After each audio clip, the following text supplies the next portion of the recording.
Praise and glory to God. Let us all pray.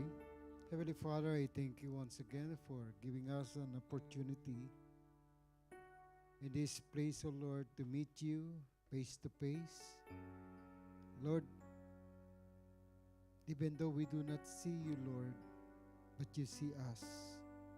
Nakikita mo ang puso at isipan ng bawat isa, O Lord, nababasa mo kung ano ang nilalaman nito. Lord, we thank you because you love us first before we love you. Open our spiritual eyes and ears so that we may be able to listen to the word that you want us to absorb today. Lord, thank you for the strength. Thank you, O Lord, for everything, O Lord, that we receive from this morning up to this evening, O Lord. At maraming salamat, O Lord, sapagkat sinasamahan mo ang bawat isa sa lahat ng ginagawa namin. Itago mo po ako sa likuran ng iyong krus, mahayag lamang ang mabuting balita na nagbumula sa iyo. This we pray in Jesus' name. Bago ka umupo, kung mamay ka ng 3 tao, sabihin mo, ako ay pinagpala. Sige, declare that. Abundant blessing.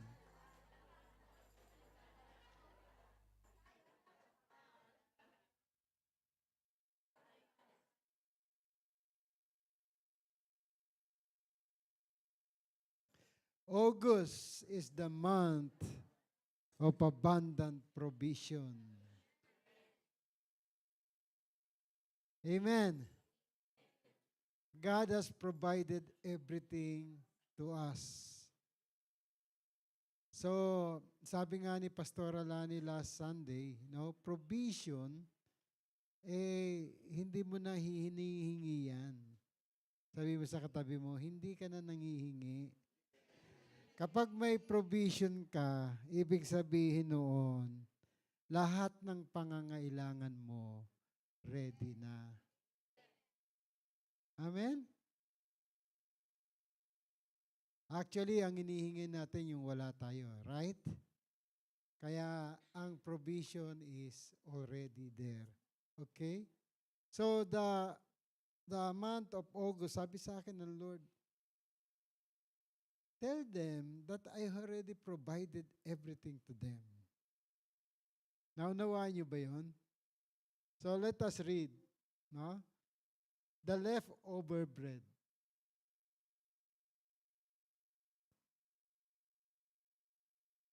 Meron akong ginawang yan. Okay? The leftover bread. In Mark chapter 8, verse 14. Let's begin with verse 14. Now they had forgotten to take bread, except for the loaf they had with them in the boat. Kayo po, verse 15. And Jesus ordered them, "Watch out, beware of the yeast of the Pharisees and the yeast of Herod." Verse 16. So they began to discuss with one another about having no bread. 17.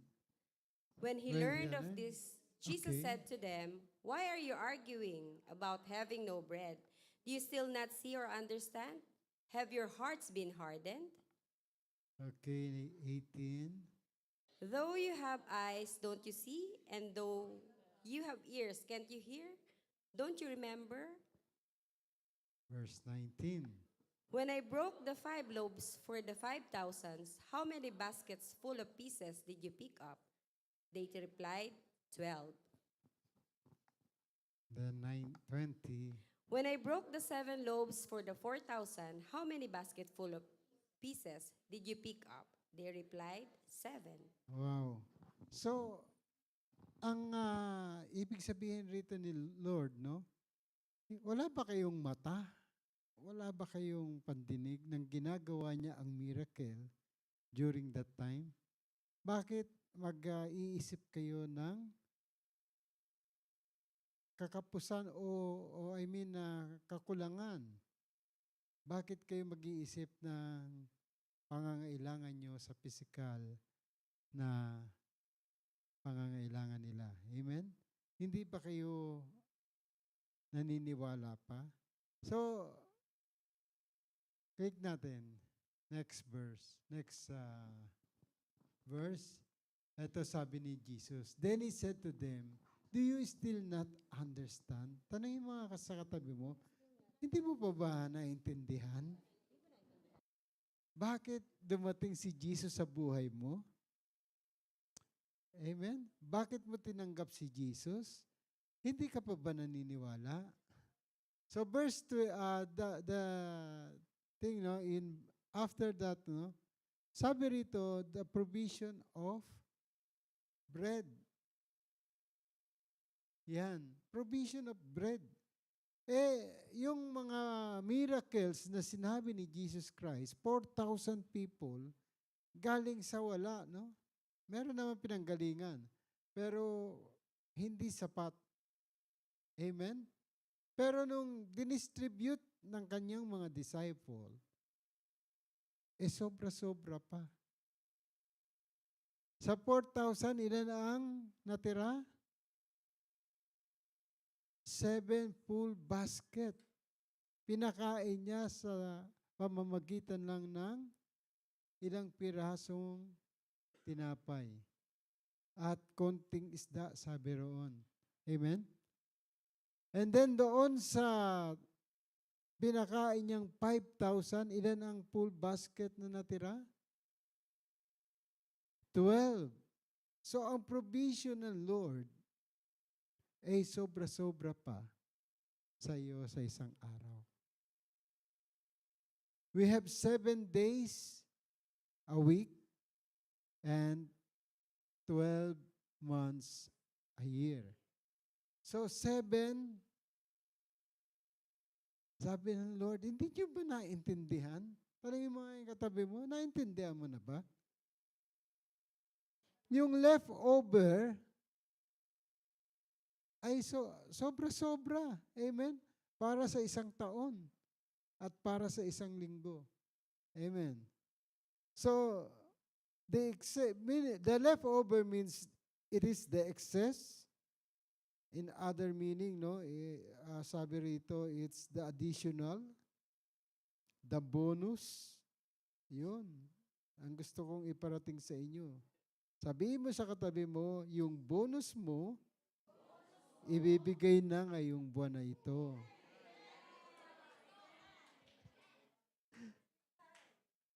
Amen. I-release na ngayong buwan na ito. Lahat ng naniwala, pumalakpak ng malakas. Diyan kayo magaling. Amen. So, just expect something. Kasi provision yan ng isang company, katulad nga ng sinabi ni Pastor Alani, as an accountant, kinumpute niya na yan bago pa mag-2025. Kaya itong August na ito, sabihin mo kay Lord, Lord, release the bonus now. Yan yung sinasabi nating bonus ng Lord. Now, balik mo nga sa 8, Mark chapter 8, verse 21.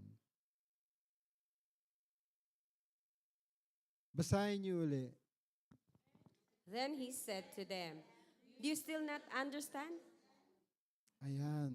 Ito kasi, ang gusto kong ipaliwanag dito is yung understanding ng ating Panginoon. Hindi nauunawaan ng kanyang mga disciple. Amen? Ano ang paliwanag niya? Actually, the leavened bread, no? Nang galing sa mga Pariseo. Yun yung gusto niyang ipaliwanag, pero hindi naunawaan ng kanyang mga disciple. Doon sa leftover, ang akala nila, no? Yung ibig sabihin ng Lord about bread is the bread nabubusugin lang ang tiyan. Amen? Ang akala nila, ang provision na binigay ng Diyos ay yung mabubuhay lang ang katawan. But the truth is, the bread that he is referring to is the everlasting life. Kaya ang sabi rito, no, hindi nyo ba naiintindihan? Tingnan natin yung John chapter 6 verse 35. Okay, basahin nga natin. Jesus said to them, I am the bread of life. The one who comes to me, we will never go hungry, and the one who believes in me will never be thirsty. Kasi yung pinapakain ng Pariseo at teachers of the law before ay hindi ka mabubusog. Bakit? Dahil knowledge of good and evil yung nakukuha nila doon sa Pariseo, sa Sadducees. Ano ibig sabihin nun? Hanggang dito lang sa lupa. Kaya pinag-iingat sila kasi kinukuhanan lang sila ng mga ito. Walang naibibigay sa kanila na panghabang buhay. So yung in-explain ni Jesus Christ dito, no? Look at this verse in chapter 8.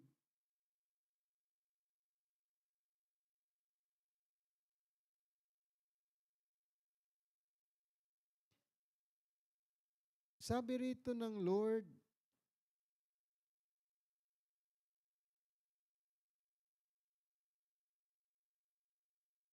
and the Pharisees in verse 11 came forth and began to question him, seeking of him a sign from heaven, tempting him. And he sighed deeply in his spirit and said, why do this generation seek after a sign? Verily I say unto you, there shall be no sign be given unto this generation. So yung generation na nandoon si Jesus Christ, hindi na siya magbibigay ng sign. Bakit? Puro yun ang hinihingi ng Pariseo at Sadducees. Nung nandoon si John the Baptist, hiningan nila ng sign si John the Baptist. Sinabi ni John the Baptist, hindi nga ako ang inaantay nyo. I am not the Christ. I am only the voice of the one. Sabi ni John the Baptist. Si Jesus Christ, hinihingan din ng sign. Kung totoo siya yung totoong Diyos. O siya yung hinihintay nilang Christ na magliligtas sa tao. But the thing is, sabi ni Jesus Christ, wala kayong makikitang sign sa akin. Yung mga bingilang, sign language. Pero sa generation natin, ang sign ay nandito na. Amen? Ano nyo ba? Yung mga sinabi sa Mark chapter 12? Pakapyawan ko nga yung Mark 12.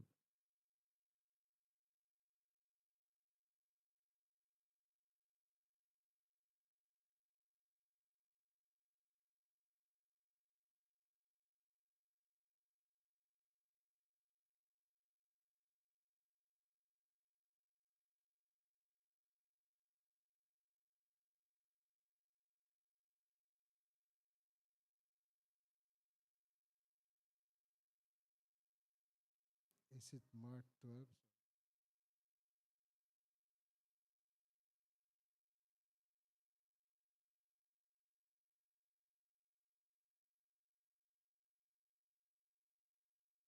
Ito sa Mark 13, sorry.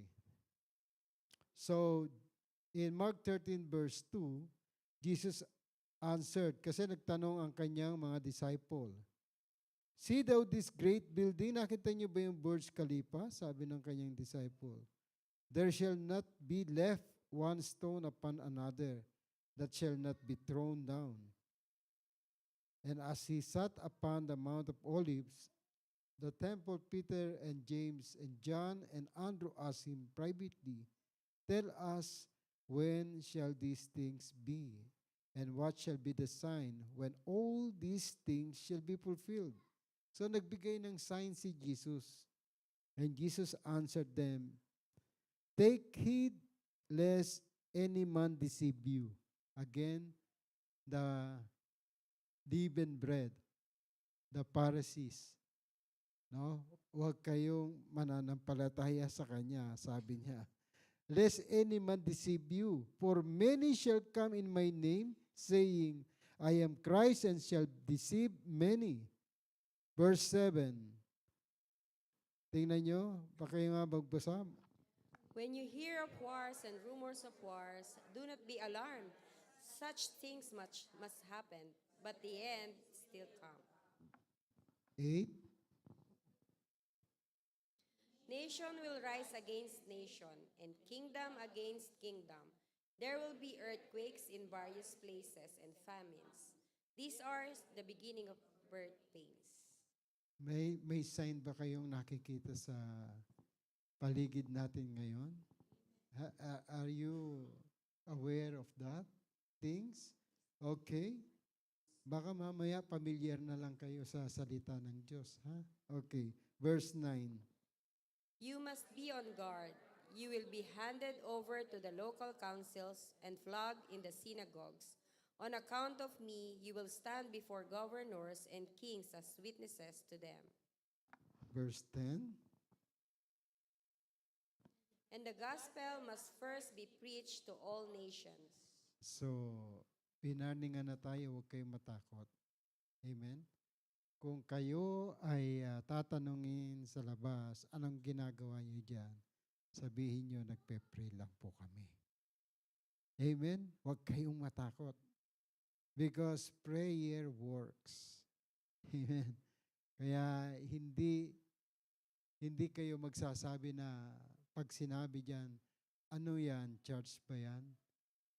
Sabihin nyo, Filipino community po, nagpe-pray lang kami. Amen. Because you are the church. Tayo ang church. So, may mga ano kasi na mga sinisita na ngayon, but I do believe we are protected by the living God. So, hindi, ano lang yan ni David, ni Devil. Because God, tandaan niyo ito, God has not given you the spirit of fear, but of love, power, and sound mind. So, pagmamahal lang, wala tayong kinatatakutan. Amen? Once you have this spirit, you will not fear anyone.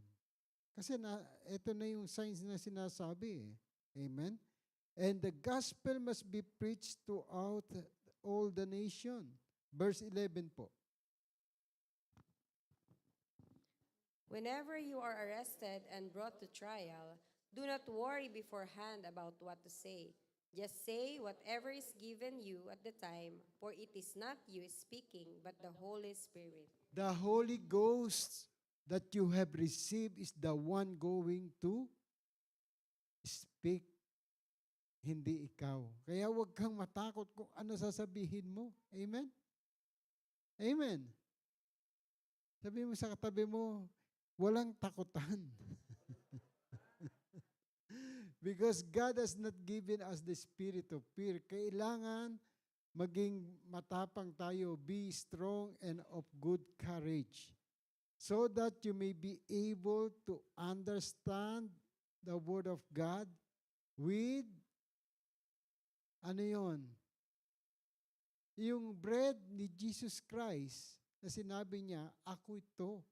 Ako yung kinain mo.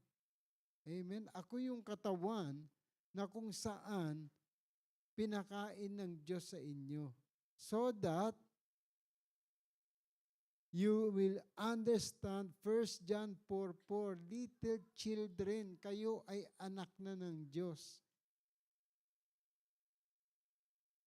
Ano sabi roon?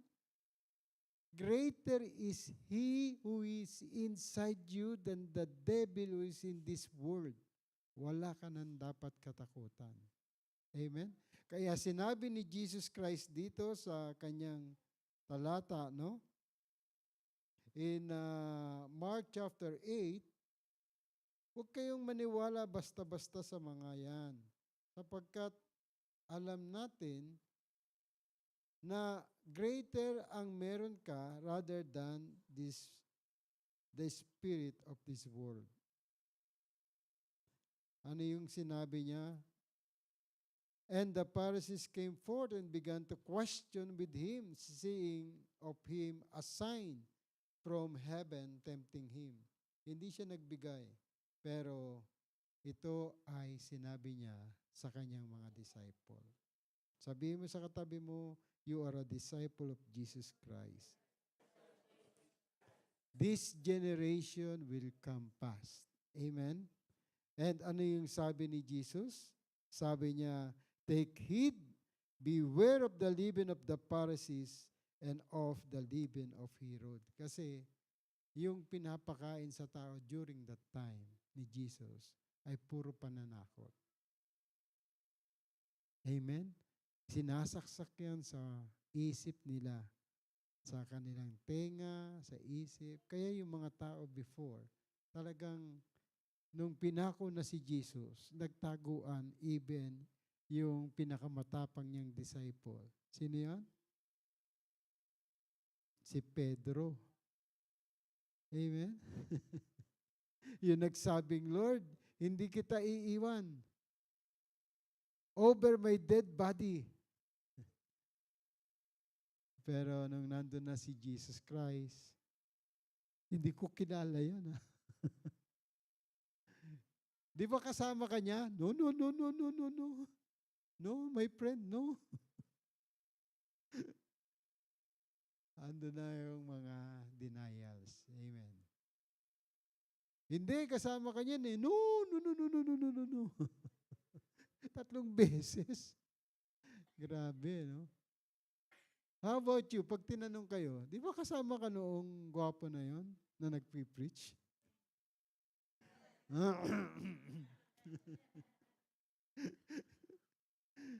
Sabi niyo, hindi ko kilala yon. Gwapo pala eh.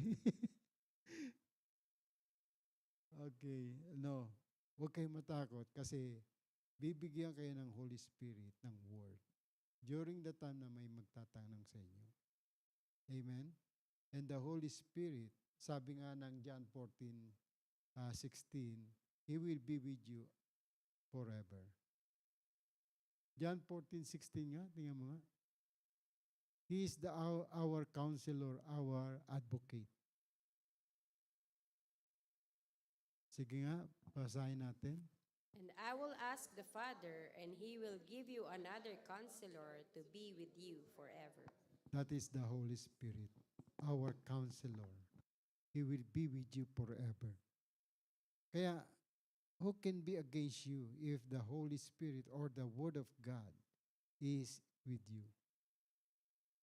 Wala na, no? Wala na tayong katatakutan. So, sabi ni Jesus, take heed, beware of the leaven of the Pharisees and of the leaven of Herod. Okay, balik mo nga doon sa ano.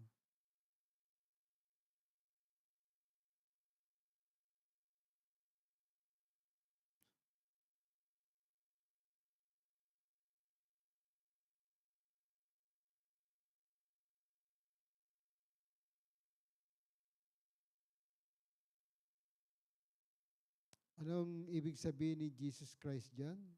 Sa John 6:35 to 36.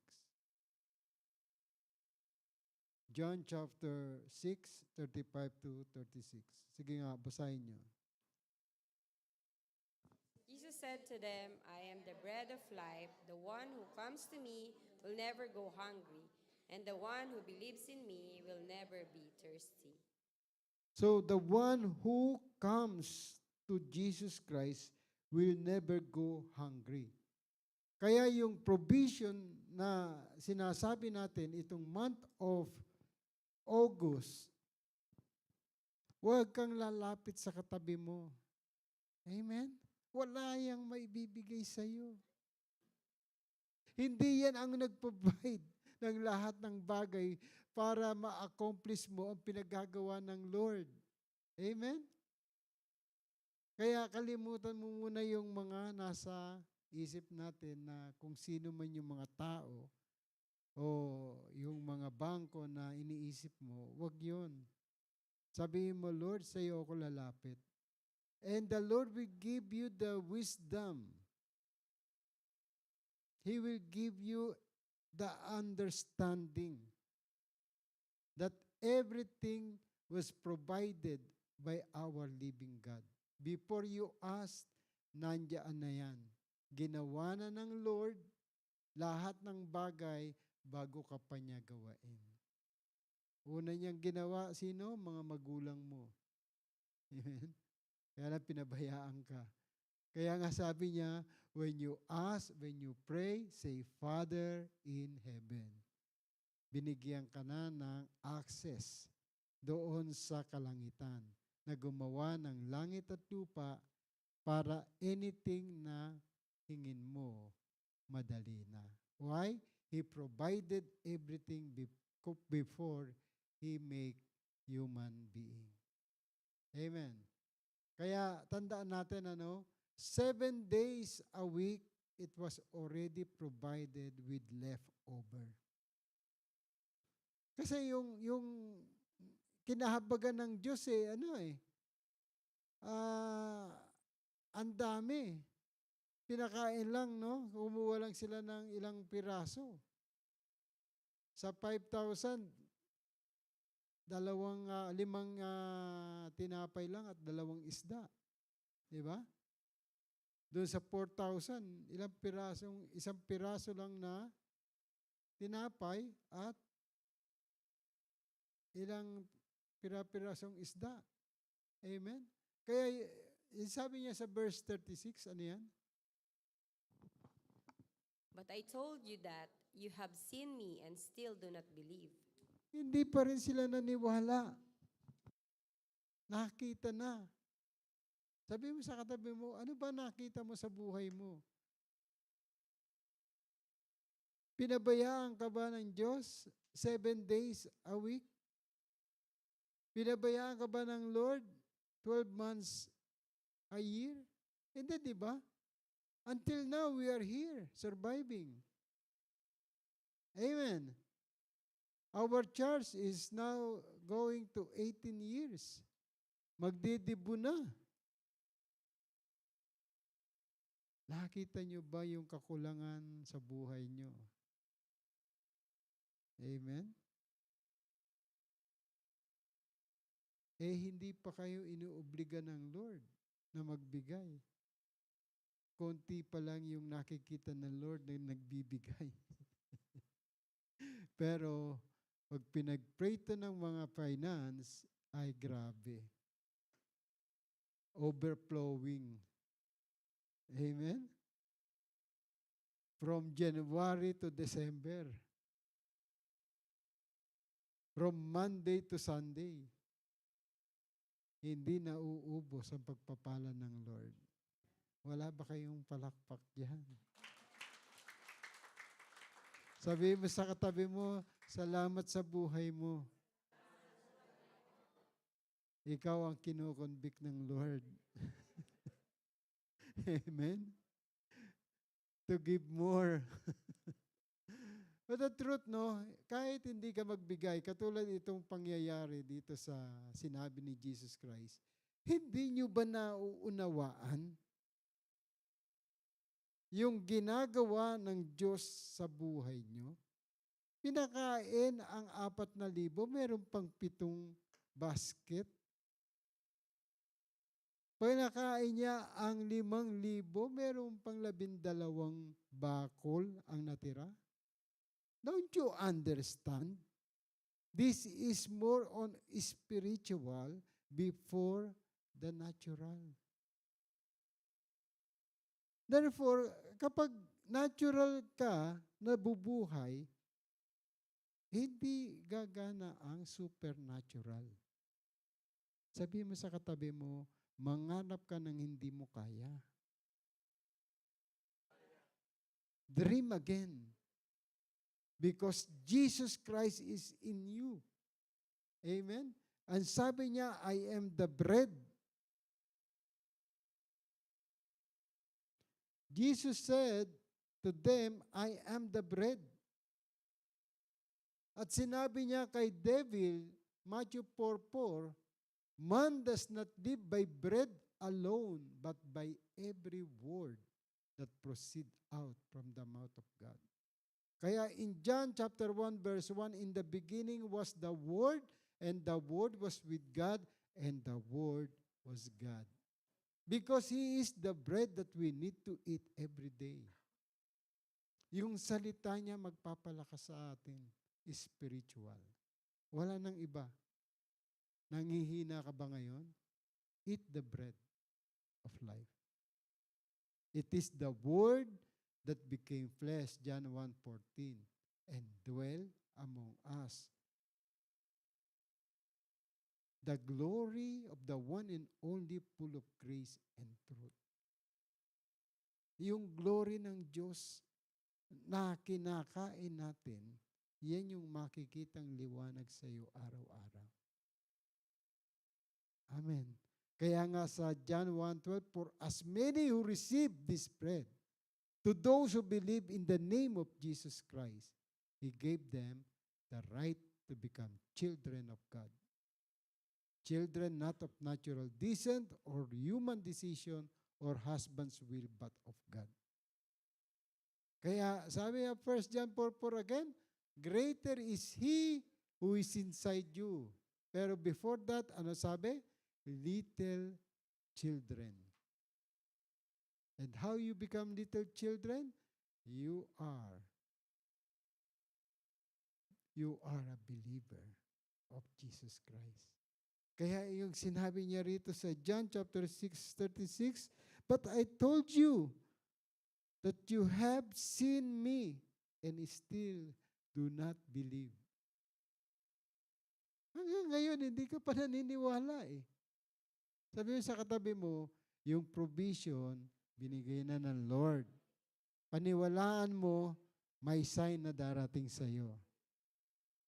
Number 1, yung bonus mo. Amen? Kasi prepared na yan. Amen? Kaya kapag binigay na yung bonus nyo, thank you Lord lang. Parating na yan. Amen? Andiyan na yung blessing. Because the blessing of the Lord added no sorrow. Hindi kayo dapat malungkot. Kasi yung ibang blessing, no? Para daw sibuya, sabi ni Pastora Lani. Habang hinahati, iniiyakan. Huwag ganon. Dapat masaya kayo. Para kayong naghahati ng patatas. Walang iyakan, ha? So, yung bonus ng Lord, no? Mag-o-overflow sa inyo.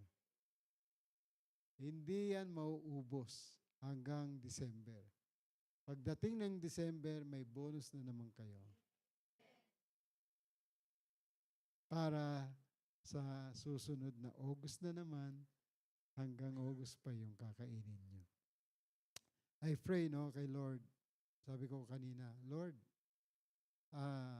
what shall I say to these people about abundant provision? Sabihin mo, abundant provision, ibig sabihin yan, I have already provided abundantly. Before they ask, I already have it. Alam niyo yung naano ko yung mga anak ko, no? Bago sila humingi, nang maliit pa yung mga yan, yung mga gatas nila, nandyan na. Yung diaper nila, nandyan na. So, mga anak ko yun. No? When I remember when you pray, sabi ng Lord, say, Father in heaven, naalala ko rin yung sarili ko. All the provision before they cry, nandoon na. Anong gagawin niyo lang? Cry. Matthew 7:7 to 9. You have to ask. Anyone asked, receive. S, anyone seek, find. K, anyone knock, the door of opportunity will be open unto you. Kailan niyo ginawa yan? Amen? You need to ask. We need to do something so that the heaven will going to provide you what you need. It is already provision.